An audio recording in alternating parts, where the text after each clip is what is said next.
Hello guys मु चिंटन आपन स्वागत करुछि आज एक नुआ वीडियो रे। तो आज सकाळु हमर प्लानिंग थिला इंडिया रो रिचेस्ट गणेश टेम्पल जहा दगड़ू सेठ गणेश टेम्पल नाम रे परिचित। एई मंदिरटी महाराष्ट्र राज्य रो पुणे रे अवस्थित। तो आज आम सेठाको आम सांग साथी समस्ते जाइतिलु एवं बहुत सारा मस्ती कलु। तो बहुत ट्रैफिक एठी, तो ट्रैफिक रे बहुत लोक बहुत भीड़। तो ये जगह वीडियो करिया भी बहुत मुश्किल हो गला। तो सेति भाई मु सेठी वीडियो किछि भलसे करि पारनी, जहा किछिटा फुटेज नेछि वीडियो रे सेही जिंसटी देखि पारिबे। तो एई मंदिर रे केवल सुना रूपा रे सब तयारी। तो सबुठु धनी मंदिर बोली कुहा जाय एई मंदिर को। तो चलंतु देखिबा एवं वीडियोटी को एन्जॉय करिबा।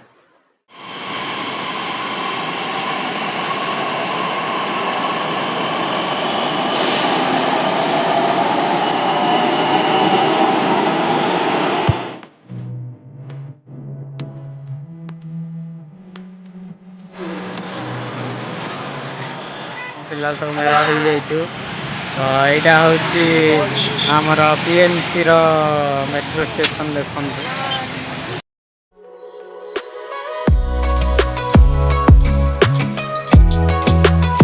बाटरे जाऊ जाऊ प्रथमे आम देखिलु पुणे रे एक प्रसिद्ध जगह जोटा हेउछि लाल महल।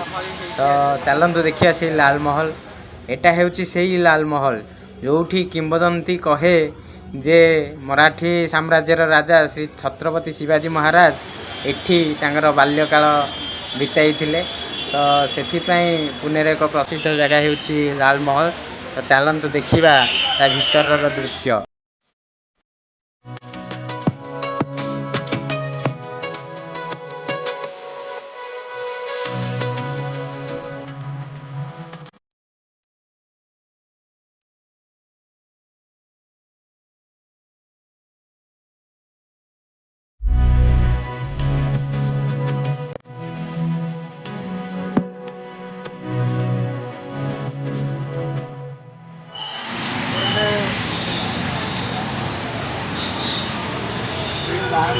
आम बर्तमान पहुँची सारी जो दाबड़ू सेठ गणेश मंदिर जोटा कि पुणे सबुठ बड़ रिचेस्ट मंदिर। तो चलतु जीवा एवं बुलवा मस्ती करवा। ये आम सांग क्रांति साथी शुभम जे कि कौन कही तार भिडियोटा कही हौ। ताले देखु पुणे गहली गहली आम बर्तमान जाऊँ मंदिर। तो देखु पुणे ट्राफिक बहुत गहली। कौन करवा जीवा तो पड़ो प्रबल गहली दुनिया गहली। आज कौन गोटे महोत्सव होता बोधे।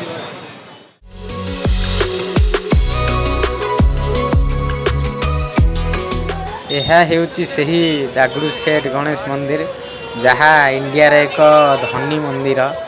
एठी सब सुना रूपे सब किछि तयारी होईची। तो आम बर्तमान जीवा भितर को चलतु। यहाँ हूँ दागड़ू सेठ मंदिर भितर को जीवार गेट नंबर 2। तो यहीपटे आम मंदिर भितर को गलु। तो चलतु देखा एवं दर्शन करवा।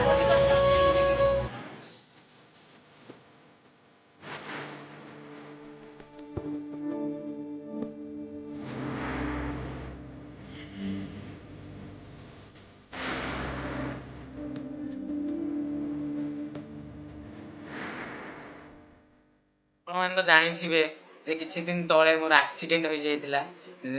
मो देह बहुत क्षत हो जाइतिला मुह सारा। तो मु वीडियो करि पार नथिली।